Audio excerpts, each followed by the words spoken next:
Hey everybody, welcome back to this video series on linear transformations and combinations of variables. We know that a random variable will have particular mean or expectation and variance, but what happens if we add something to that random variable or we scale it up or down by multiplying? What happens if we do that to two different variables and then add them up together?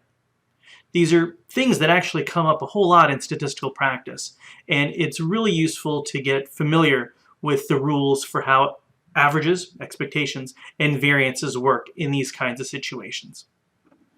We've already covered a handful of topics. We've already seen how a linear transformation of a particular variable like x will have on the average and on the variance. And in this video, we're going to look specifically at what happens if we take two different random variables, x and y, and weight them by multiplying them by some number and then adding them together.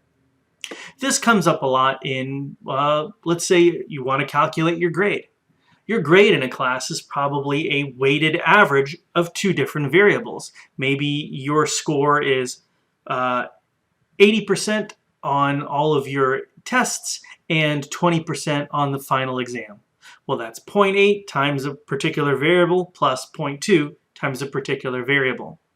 It also comes up a whole lot in finance when you have a portfolio of a bunch of different stocks, stock X and stock Y, IBM and Apple, and your portfolio consists of 1,000 shares of one plus 10,000 shares of the other one.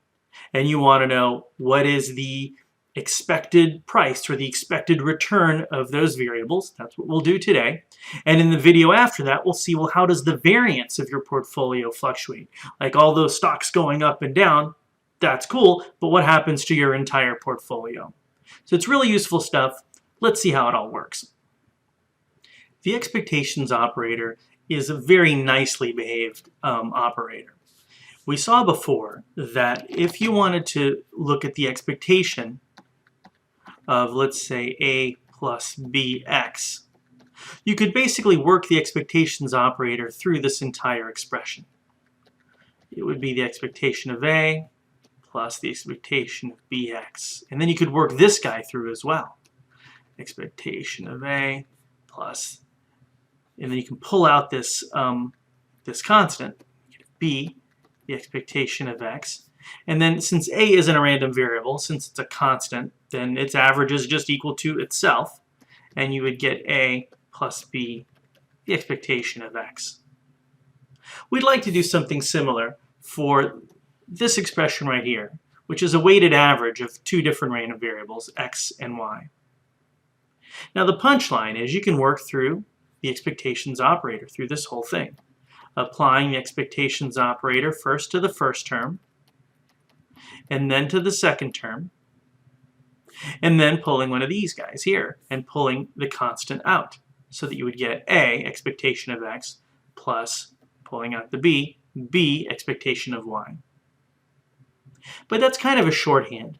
I'd like to, in this video, show you like in detail why this is the case. The thing to remember is that the expectation of anything is just an average. It literally is just take every single observation, add them up, and divide by n.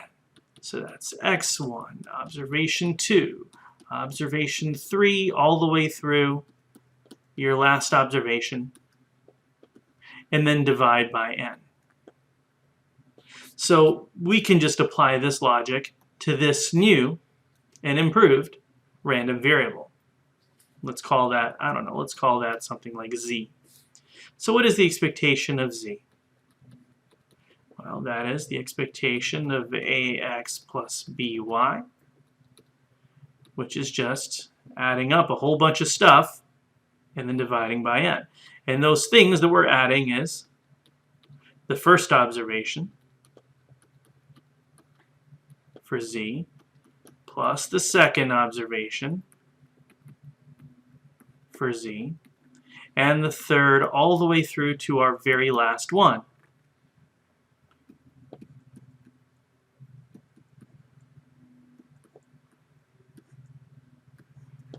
Add all those up and then divide by n. Okay, now we just have the sum of a whole bunch of stuff. So these parentheses are there just so that you can conceptualize, but the parentheses aren't actually doing anything. So we have AX1, and we could add that to AX2. Add up all those AXs together. So those are our X's, and we could do the same thing with all of our Y terms. We could just group those.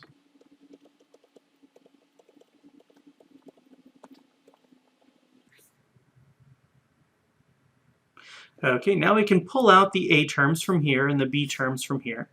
And we can also distribute this 1 over n. So we would have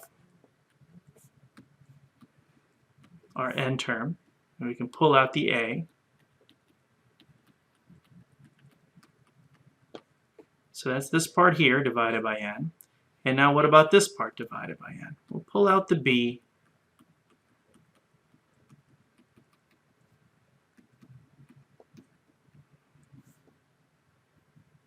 Well, we're almost done.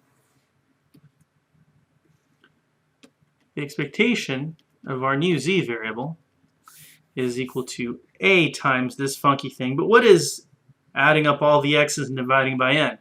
That's the expectation of x.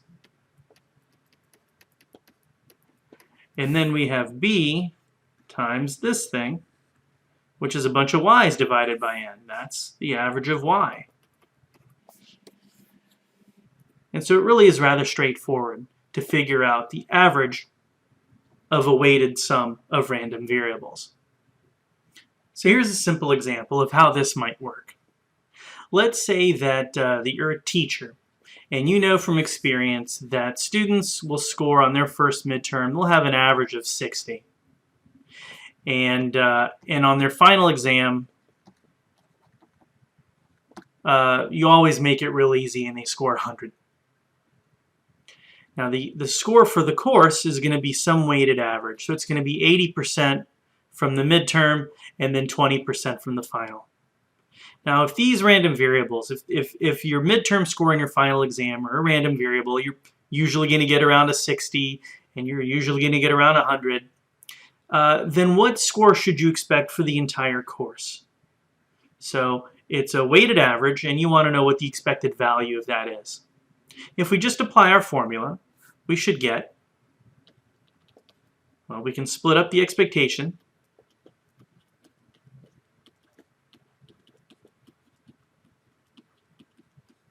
And then pull out the constant. So it's going to be 80% of the expected score on the midterm plus 20% of the expected score on the final. And we can just substitute 60 and 100.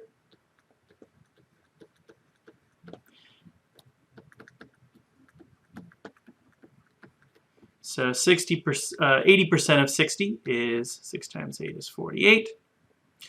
And 20% of 100 is 20.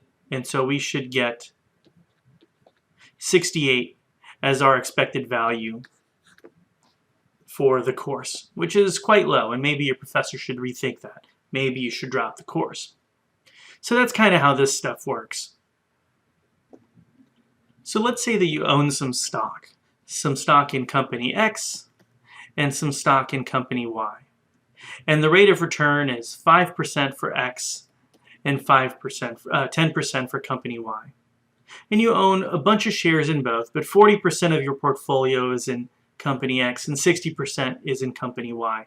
And you want to know, well, how's my overall portfolio doing? I mean, it's not going to be as high as 10 because X is kind of pulling it down. And it's not going to be as high as 5 because, thank goodness, the Y shares are pulling your rate of return up. So it's going to be somewhere between 5 and 10. But what exactly is the rate of return on your portfolio? So we could just distribute the expectation operator. We know that's going to be 40% times the expectation of X plus 60% the expectation of Y. So 40% of 5 plus 60% of 10. That's 2 plus 6, which is our 8%. And so, sure enough, we're going to get some rate of return for our portfolio that's between 5 and 10. It's going to be 8%. See, this isn't too hard. Thanks for listening, and watch the next video. Bye.